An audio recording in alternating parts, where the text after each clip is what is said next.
What's up, everybody? It's your boy Reggie Casual, friend of casual.co, and welcome to Unscripted, where we talk about the fashion business, tips, counseling, and best practices. Now, we are continuing our series on how to start your own clothing line, and today is all about sales. Now, selling your brand is about the hardest thing that you can do. It's where the hard part comes in and all of your efforts are laid bare. They can either be in vain or a success, and hopefully the advice that you receive today will be ample enough so that you can make that choice on your own. You don't have to rely on the powers that be. So today we're gonna go on a sales journey, giving you info on some common strategies and concepts for getting your brand sold and actually having the best chance at a sustainable business. First, let's understand the motivations for selling your brand before we get into strategy. Now, if you are starting a brand for a sustainable business, that's awesome, great. Understand that you'll be up on trends, you have to know what's going on or be so far into your own niche that you carve your own lane. Now, if you're starting a brand for validation or access to a lifestyle, then you have to understand your limitations. Now, most validation fashion pursuants see fashion as an avenue to live like the famous people they admire. This is most prevalent in streetwear. This can be fleeting because their expectations may be too high and they run the risk of not having enough enthusiasm for the process of building a brand, let alone selling it. Those in this category often are waiting to be discovered as if they deserve recognition without the necessary groundwork. Now, if your motivation is a love for fashion, a passion for fashion, that's fantastic, that's great. But you may be so into style that you neglected the business and selling part. In fact, you may run into the same issue as the validation motivation, waiting to be discovered despite doing amazing work. You may need help with the selling of your brand or collection, and that's okay. Just know your weaknesses. Whatever your motivations are, know that a potentially long journey is ahead of you unless you get discovered. It can take a minute to hit. Just like good artwork doesn't always sell at first, neither do great apparel designs. That's the life of an artist or designer. You won't always get noticed, but you can put into action ways to get your stuff seen. And most of the time it requires key partnerships, networking, or just third party to do it for you. So the key advice here is not to quit. Now, that's the general idea with how you should identify yourself before selling your brand, because different motivations have different strategies. But some key sales concepts will get you acclimated to the idea of selling your brand effectively. And that's what we're gonna take a look at. The first of these concepts is prospecting, which basically means identifying who will buy your product. Now, if you've been watching this series, you would already have made or created a customer profile. That was the beginning of this very part. So if you made a customer profile already, you're a step ahead and you've been following. But remember, it's not enough just to know who your ideal customer is. You have to know the specific conditions under prospecting. Now, it's gonna get a little bit technical, but hear me out. First, you have lead prospects. And these are those that want to buy your product but don't have the adequate purchasing power. Then you have prospect customers. And these are people that will buy your product and are followers of your brand. They're your most important group to keep happy as they are your primary demographic. And finally, you have qualified customers. Now, these are individuals that have the purchasing power to buy into your brand, but they need further persuasion to buy into it. This is who we're trying to acquire to expand our reach.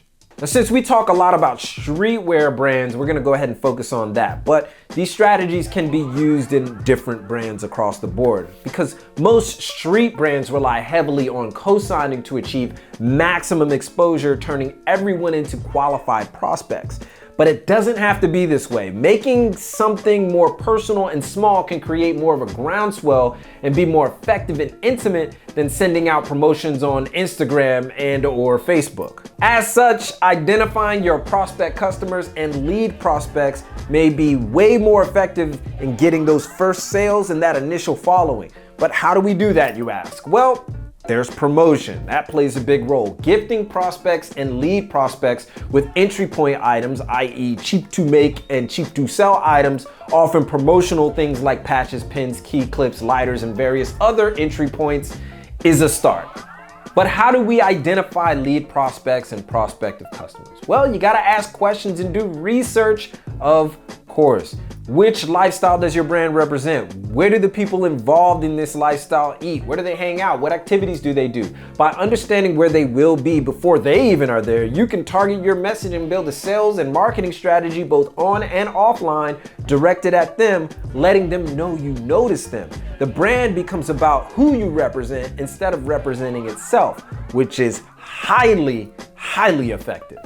So instead of doing that Instagram ad campaign that's gonna target people you don't even know where, you can make a promotional gift bag and give it away to people at a specific party where your customer profile guy or gal will be. Have that promo bag and give it out. And for the love of all that is holy, please have a small little promo lookbook in that bag, a little matte paper bag. Not only is it great for branding, it's way more professional, but it gets leads and prospects to look further into the brand after the point of acquiring it through promotion.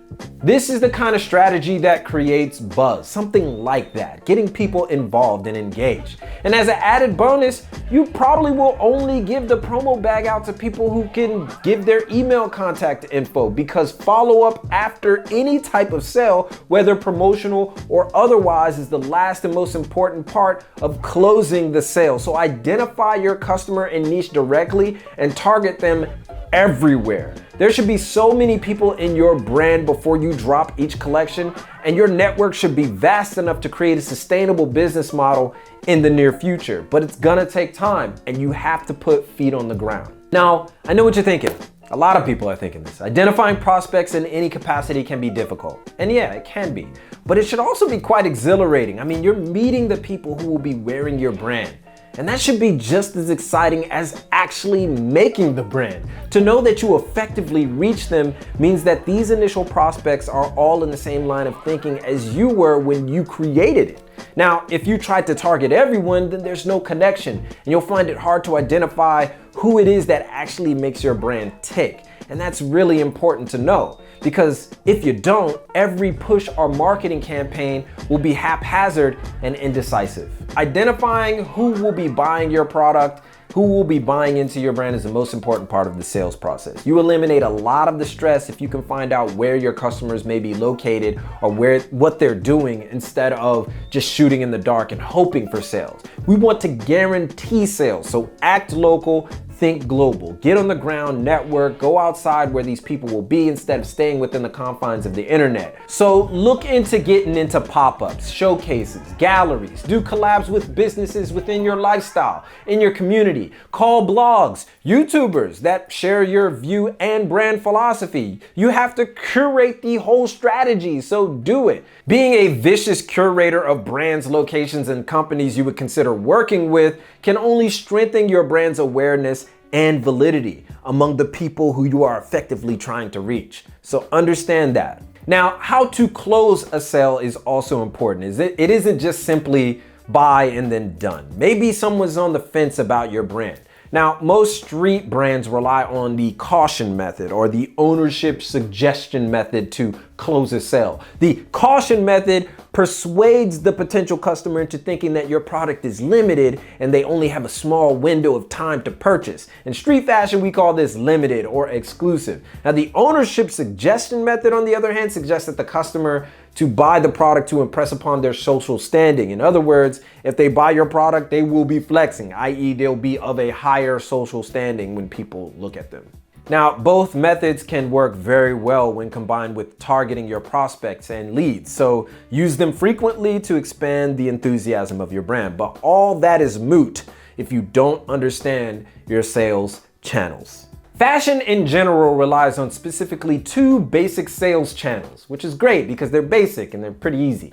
Direct and indirect. Most people understand that. Direct sales come directly from you. This is usually in the form of a brick and mortar location or online site. Now, these provide the largest profit margin, but provides the least exposure, as you can only effectively sell to people who are closest to you. You ever wonder why brands like The Hundreds is not that big in NYC, or Staple never made huge waves in LA? Yeah, they got a following, but it's not huge. It's not because they didn't want to spread. It's because streetwear specifically still relies heavily on direct sales, and getting direct sales outside of your locality is hard. Now, this is otherwise known as third-party sales. Indirect sales usually involve a buyer who represents a retail shop or select boutique and purchases brands which may fit the store's theme or image. They usually buy in larger quantities, and once they buy the product, it is essentially theirs to do with what they will. You ever see those 30 to 40% off sales at these boutiques and stuff, at these select stores? You ever wonder how the heck they can still make a profit when they have 30 to 40% off? Well, because these boutiques still make money regardless of the sale price that you see on the tag. But we'll get into that a bit later, because with buyers, your profit margins are not as high as direct sales. However, the quantity at which they are buying is often more. Quite often, a buyer may want 20 to 50 or 50 to 100 units of one of your pieces, depending on your own limits. Now, if you can't produce that, you'll quickly be looked over because there's plenty of other brands that they can put in their store. Whatever the case may be, buyers still need a document that can make this all work, and that is a line sheet. Every company that sells a physical product has a line sheet for buyers. They are essential to getting your product in stores other than your own. A line sheet lists all the products in your current lineup, the quantity limits and minimums that a buyer can purchase, the manufacturer's price, how much the buyer will pay you for that product, and the manufacturer's suggested retail price, or the MSRP. I'm sure you've heard of that. That is the retail price that you'll see on the floor. So let's break this down a bit. Let's break down pricing a bit. The warehouse price is usually 2 to 2.5 times more than the price to make the goods, and the MSRP is usually about 2 to 2.5 times more than the warehouse price. This is all according to your personal profit margins, of course, and this is just an example, but you get the point.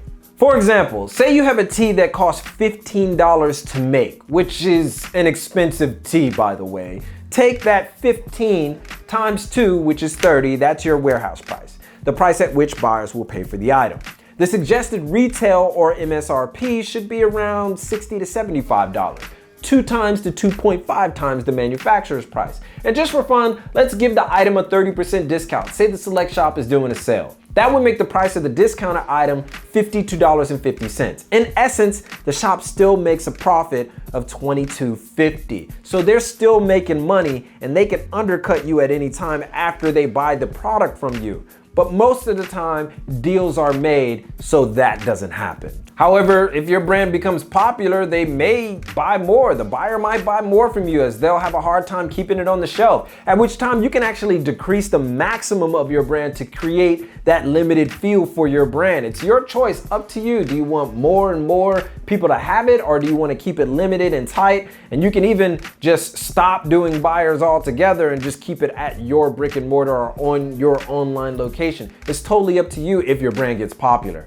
So yeah, it's a bit of give and take. Buyers offer more than just higher purchase amounts. They give you exposure, which is vital in getting your brand in front of a larger audience. But how do you get buyers? I mean, it's the same strategy with searching for prospects and lead prospects. Identify shops, outlets, and online venues that you think may be interested in your brand. Put together a care package and send it to them, or even better, do it in person if you can. If they decide to make a deal with you, they can give you several options like consignment or an extended pay schedule, but it's worth it if you have a bit of shop cred to your name and your brand's name, and you could direct people to your brand somewhere other than yourself. Also, buyers need to be able to tell a story about the brands that they carry.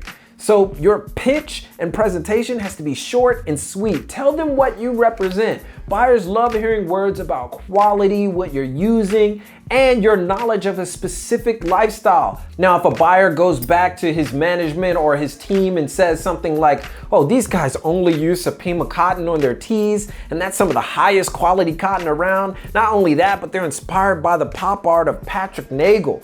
Something like that might get the team excited, might get other people excited, might get management excited and looking for answers. Maybe they don't know who the heck Patrick Nagel is, but it means that they have to search for it, and it might be cool what they find. And it's great for the buyers because they become experts on brands and collections. The more they know, the more validated they are in their position. Plus, they have to sell your brand too, so there's that. Nothing's worse than an ill-advised investment. So if a buyer is excited about your product, you can be sure customers will be too. So be prepared to make a fast pitch to these shops, have a care package ready with promo materials, and of course a line sheet with a lookbook with style numbers. A lookbook is vital, and if you're in street fashion, a lookbook showcasing lifestyle first and product lineup with style numbers second is key. Of course, there are also trade shows and whatnots, but they can be quite expensive and are usually reserved for brands that have gone through the pains locally, grew a bit, and looking to expand. And they usually have a bit more funds to throw at a $1,500 or $3,000 booth space. They also have more developed lineups. So if you decide to go the trade show route, come correct, or you may be out of that cash. Sales are the most important aspect of your business. Without it, you don't even have a business. So you should be prepared for profit and losses. The strategy to get those sales coming in relies on something even more complicated than just sales, and that is marketing. And that's up next on Unscripted, one of the last two of the streamlined series on how to start your own street fashion brand, or just any brand in general. After which we will do one last video on future proofing, and then we'll start answering questions, giving tips on the process and best practices, things that people have brought up. So we'll talk about those in the future. Until then, keep it locked. It's your boy, and keep it casual. Yoroshiku, and I'll see you guys in a minute.